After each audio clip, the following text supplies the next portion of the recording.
Episode 4. The Red Sea before you. Facing impossible obstacles. Theme. Facing impossible obstacles, learning that God parts waters when you take the first step. Moving from fear to faith in the face of seemingly insurmountable challenges. Key Bible verses: 14:10, 13:4-8-9, Joshua 3:3-17, Isaiah 43:2, when you pass through the waters, I will be with you. Philosophical terms: thumos, aporia, paradoxa, evridoxa, epistrophe, words of wisdom. The sea will not part while you are standing still. Fear looks at the waves. Faith looks at the one who made them. Your Red Sea is not your end, it is your exodus. In Episode 1, we asked the 6 questions. In Episode 2, we left Egypt behind. In Episode 3, we discovered the staff in our hand. Now we stand at the edge of the sea. Before us is water, deep, dark, impossible. Behind us is the enemy. Chariots, horses, soldiers, certain death to the left and right are mountains. There is no way out. There is no human solution. This is the moment that defines leaders. This is the moment that separates those who merely dream from those who walk into the impossible. The realm of praise and worship family must learn. Your Red Sea is not a punishment. It is a promotion. Fate that is not a trap. The Israelites had left Egypt. They were free. They were walking toward the promised land, and then God led them to the edge of the Red Sea. Read that again. God led them there. The Lord said to Moses, "Tell the Israelites to turn back and encamp near Pi-hahiroth, between Migdol and the sea." Pharaoh will think, the Israelites are wandering around the land in confusion, hemmed in by the desert. And I will harden Pharaoh's heart, and he will pursue them. God deliberately placed Israel between the sea and the Egyptian army from a human perspective. This was a disaster from heaven's perspective that was a setup for glory. In the realm of praise and worship family, we often think that if we are in God's will, everything will be easy. We believe that faith removes obstacles, but the Bible teaches something different. Faith often walks directly into obstacles so that God can walk through them. Philosophical term: aporia, a state of puzzlement, impasse, or helplessness. In ancient Greek philosophy, aporia was the moment when a thinker realized that all human solutions had failed. It was the beginning of wisdom, because only when you have no way out do you look up. Have you reached an aporia? Have you come to the edge of your own Red Sea, a marriage that cannot be saved, a business that cannot be saved, a habit you cannot break, a calling you cannot fulfill with your own strength? Good. You are exactly where God wants you. Word of wisdom. God does not lead you to the edge of the sea to drown you. He leads you there to show you something only He can do. Partus of fear, or the voice of faith. When the Israelites saw the Egyptian army approaching, they were terrified, and they spoke what they spoke reveals the difference between fear and faith. They said to Moses, "Was it because there were no graves in Egypt that you brought us to the desert to die? What have you done to us by bringing us out of Egypt? Didn't we say to you in Egypt, 'Leave us alone, let us serve the Egyptians'? It would have been better for us to serve the Egyptians than to die in the desert." Notice the pattern. Fear looks backward. Was it because there were no graves in Egypt? Fear romanticizes the past and demonizes the present. Fear says, it was better before. Fear accuses the leader. What have you done to us? When fear speaks, it always blames someone. Moses became the target because fear cannot blame God directly. Fear prefers slavery to uncertainty. Leave us alone. Let us serve the Egyptians. This is the most dangerous lie of fear, that the known prison is better than the unknown journey. Now listen to Moses' response. This is the voice of faith. "Do not be afraid. Stand firm, and you will see the deliverance the Lord will bring you today. The Egyptians you see today you will never see again. The Lord will fight for you. You need only to be still." Moses did not deny the problem. The sea was still there. The army was still there, but he changed the focus. Faith does not pretend the obstacle does not exist. Faith looks past the obstacle to the one who is greater. Philosophical term, thumos, the ancient Greek word for spirited courage, the part of the soul that rises up in the face of danger. Thumos is not the absence of fear. It is the refusal to be ruled by fear. Thumos is what makes a soldier charge when the battle seems lost. It is what makes a leader stand when everyone else is running. In the realm of praise and worship family, we need thumos. We need the courage to say, I see the sea, I hear the chariots, but I have seen what my God can do, and I will not run. Word of wisdom from the realm. Fear asks, what if I fail? Faith asks, what if God shows up? Part 3. The paradox of standing still and moving forward. Moses told the people to stand firm and be still. But then God said to Moses, why are you crying out to me? Tell the Israelites to move on, raise your staff and stretch out your hand over the sea to divide the water. This is a leadership paradox. You must be still in your heart, but moving with your feet. The stillness is trust. The movement is obedience. The realm of praise and worship family must learn this tension. Stillness without movement is laziness dressed in spiritual language. Movement without stillness is panic dressed in activity. Stillness with movement is faith in action. The Israelites had to do something impossible, walk into the water before it parted. They had to take a step of obedience with no visible evidence that the sea would open. Philosophical term, paradoxa, statements that seem contradictory but reveal a deeper truth. The gospel is full of paradoxa. To live, you must die to be first. You must be the last to be strong. You must be weak to cross the sea. You must step into it. Self-development exercise. What is one step you have been refusing to take because you cannot see the outcome? Write it down. Then ask, if God told me to take this step, would I? If the answer is yes, take it this week. Word of wisdom. The sea does not part for spectators, it parts for those who step. The staff and the sea, your role in the miracle. Notice what God told Moses. Raise your staff and stretch out your hand over the sea. The staff we discussed in episode 3, the ordinary shepherd's stick, was the key to the miracle. God did not need Moses' staff. God could have parted the sea with the word. But God chose to involve Moses' staff to teach us something. God works through what we offer him. Your role in your Red Sea miracle is not passive. You are not a bystander watching God work. You are a participant. You raise your staff, you stretch out your hand, you take the step. And God does what only God can do. Then Moses stretched out his hand over the sea, and all that night the Lord drove the sea back with a strong east wind and turned it into dry land.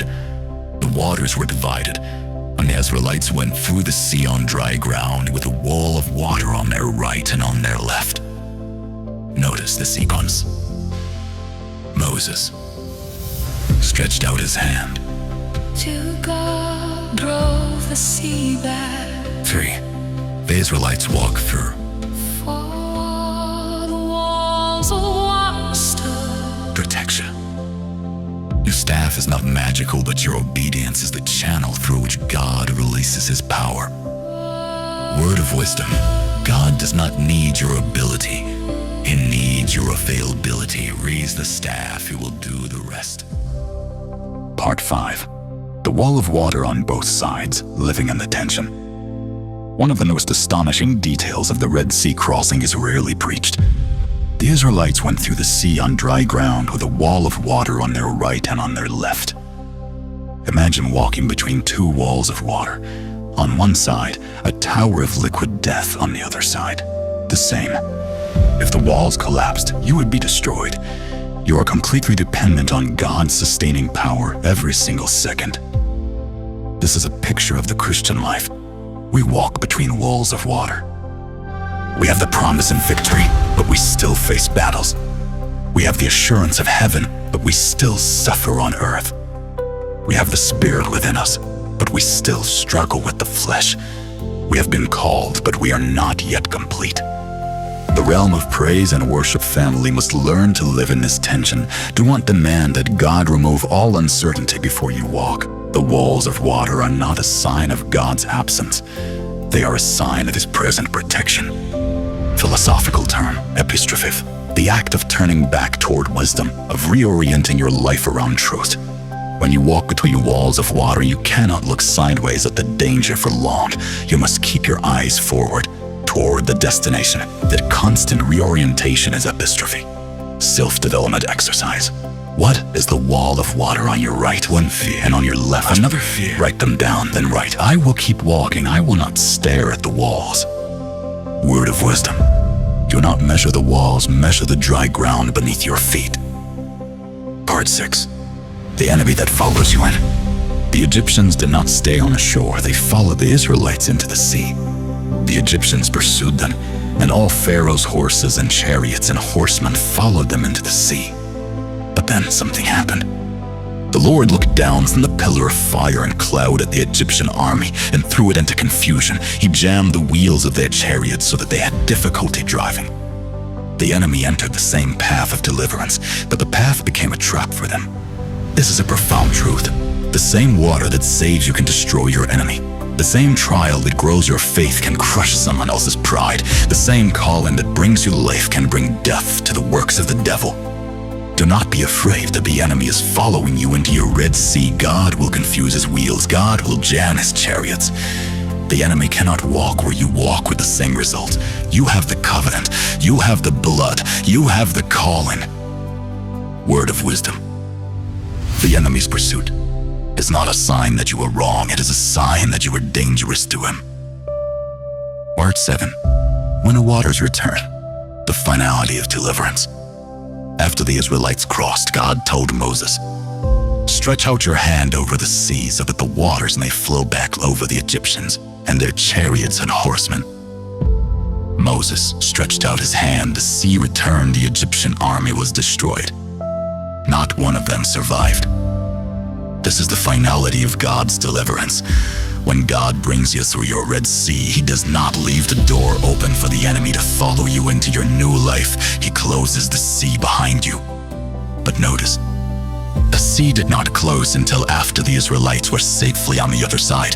God protects you during the crossing, and he protects you after the crossing. The same power that parted the sea closes it. In the realm of praise and worship family, you need to trust both the opening and the closing. God opens doors, God also closes doors. Both are acts of mercy. Self-development exercise. What is one door that God has closed in your life that you are still trying to reopen? Write it down and pray. Lord, thank you for closing what would have destroyed me. Word of wisdom. A closed sea is as much a miracle as an open sea. Part 8. The psalm on the other side, why you must celebrate. After the crossing, Moses and the Israelites sang. The song is recorded in Exodus 15. It is one of the oldest poems in human history. I will sing to the Lord, for he is highly exalted, both horse and driver he has hurled into the sea. The Lord is my strength and my defense. He has become my salvation.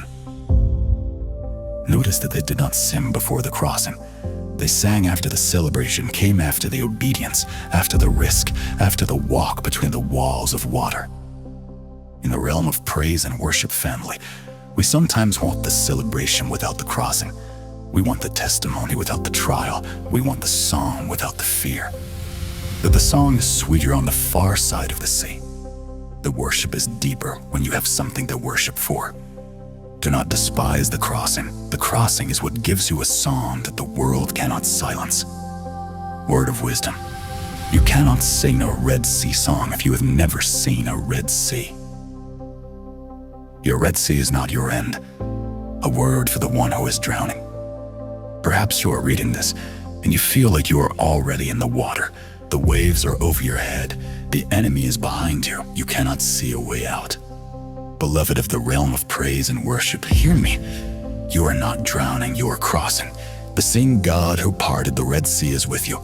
He has not brought you this far to abandon you now. The sea is not your end. The sea is your exodus. The sea is the birthplace of your testimony. Do not look at the waves, look at the one who commands them. Do not listen to the chariots, listen to the voice that says, I will fight for you. You need only to be still. Do not measure the depth of the water. Measure the faithfulness of the God who has never lost a battle. You will cross, you will stand on the far shore, you will sing. Word of wisdom. The sea that terrifies you today will be the song you sing tomorrow. Part N. A final word for the leaders of the realm. If you're a leader in the realm of praise and worship family, whether of a home, a team, a ministry, or a business, you'll face red seas that your people cannot see. You'll stand at the edge of impossibilities that you cannot explain to those who follow you. Moses did not tell the people, "I know exactly how this will work." He said, "Stand firm, the Lord will fight for you." Your job as a leader is not to have all the answers. Your job is to have the courage to stretch out your staff, to take the first step into the water, and to keep walking even when the walls are high on both sides. Your people will follow your example more than your words. If you panic, they will panic. If you trust, they will learn to trust. If you sin on the far side, they will sin with you. Lead them to the sea. The other side is waiting. Closing prayer for episode 4. Lord God, who parted the Red Sea and led your people through on dry ground, we stand at the edge of our moment of impossibility. Before us is a sea that we cannot cross. Behind us is an enemy we cannot defeat. We have no human solution. We have no plan B. But we have you. Give us the spirited courage to stand firm when everything in us wants to run. Give us the faith to be still in our hearts while moving with our feet. Give us the obedience to raise our staff even when the water has not yet parted. We stretch out our hand toward the sea. We take the first step. We walk between the walls of water, trusting that you will not let them fall. And when we reach the other side, we will sing, we will worship, we will tell the realm of praise and worship family what you have done. In the name of Jesus, who walked on water and calmed the sea. Amen.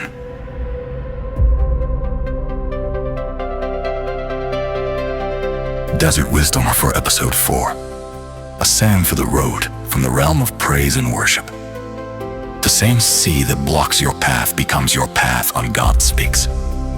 Fear looks at the impossibility. Faith looks at the impossibility and sees an opportunity for God. You do not need the sea to disappear. You only need it to part. The walls of water are not your enemy. They are your protection. When you come to your Red Sea, do not pray for a bridge. Pray for the courage to walk on dry ground between walls of water. Practical assignment for the realm this week. One name your Red Sea. What impossible situation are you facing right now? Write it down with complete honesty. Do not minimize it. 2, identify the voice of fear. Write down the fears that are speaking to you. Then write God's promise that contradicts each fear. 3, take one step. What is the smallest possible step you can take toward your Red Seas this week? It might be a conversation, a prayer, a financial decision, or an act of forgiveness. Take that step. 4, raise your staff. What gift or tool from episode 3 can you use to face this obstacle? Use it once this week. 5, memorize Exodus 14:14. The Lord will fight for you. You need only to be still. Repeat it whenever fear rises. 6, share your crossing with one trusted person in the realm of praise and worship. Do not carry the weight alone. End of episode 4. The Red Sea before you. Facing impossible obstacles. Next in episode 5, grumbling in the wilderness, managing disappointment and fear after the miracle.